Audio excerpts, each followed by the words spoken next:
Good morning, everybody. Naima Singletary here, BillionDollarCourage.com. Today is Wednesday, May 25th, I believe. And today's topic is how you feel is everything. It's everything. And in this world, we are so trained to ignore how we feel and to look at what's going on around us and what everybody else is saying, what everyone else is doing, what everyone else is feeling, that we sort of learn to ignore how we feel, and as a result, we make decisions that do not serve us. So I want to talk about some of the ways that you can start paying attention to how you feel and why you aren't paying attention to how you feel. I'm going to start to why you aren't paying attention to how you feel. For example, some of the main areas in life where how a person feels about themselves comes up in food, it comes up in money, and it comes up in their relationships. And so one of the things that I always want to say things so people get it. So, we don't pay attention to ourselves as far as how we feel because of what others may think. What if I feel like something doesn't feel right and then other people don't agree with me, or people tell me, oh, you're just being paranoid, or you're just being insecure, or you're just being fill in the blank.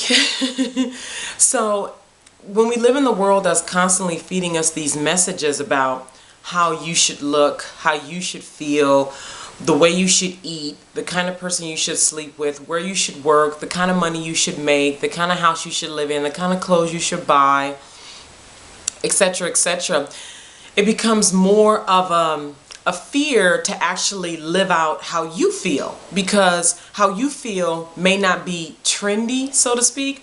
It may not be the cool way to live, the cool way to talk, the cool way to dress, the cool way to place to work.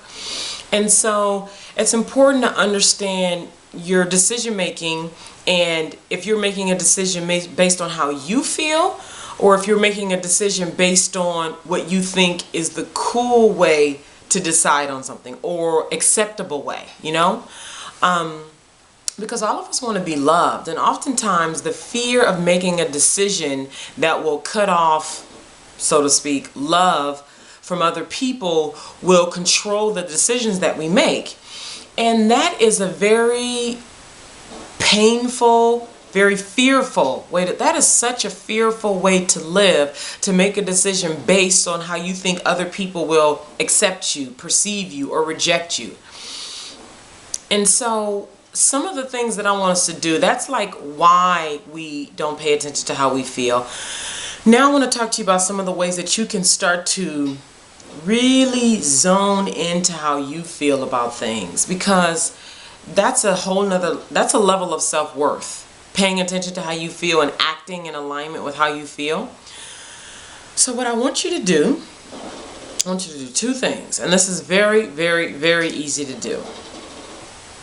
When you eat, the way you eat, from picking your food to the actual cooking of your food, if you cook, and if you don't cook, or if you do cook, when you're eating your food, right?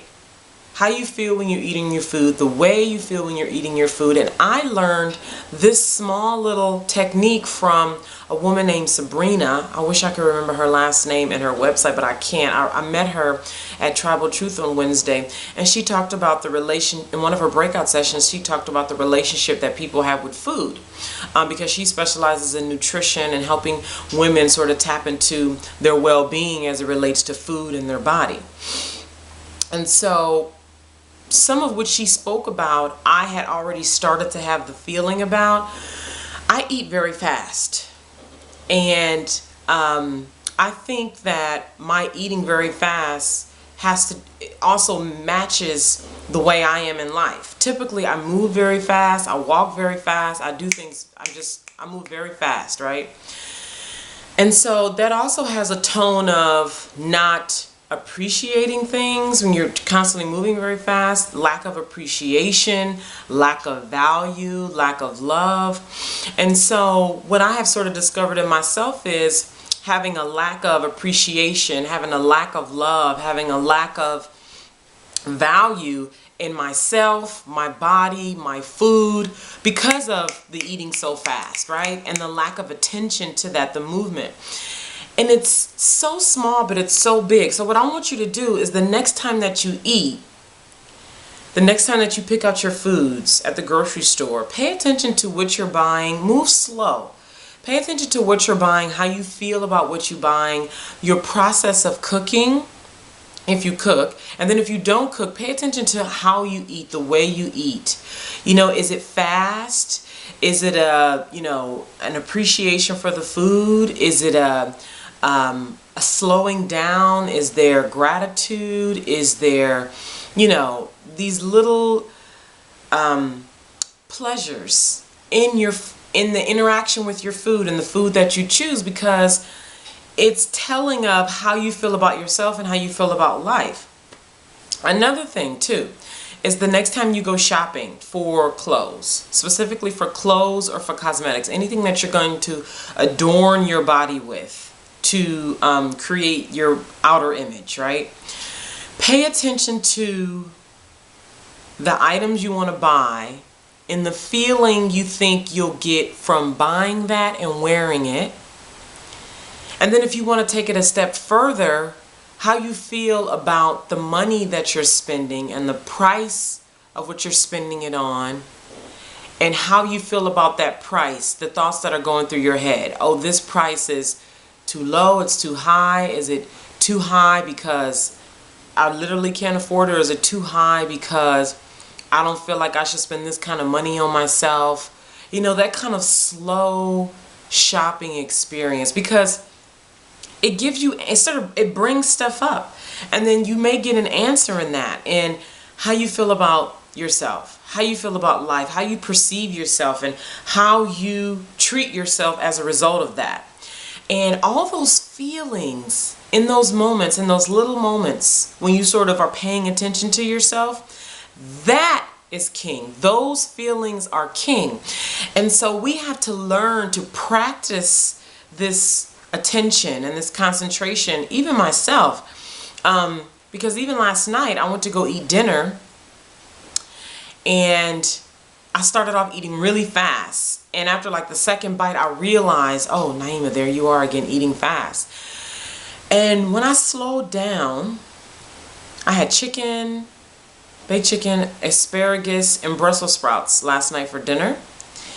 And when I slowed down and started to look at the food on the fork, and I started to smell it and really slowed down with the food, there was like a thank you.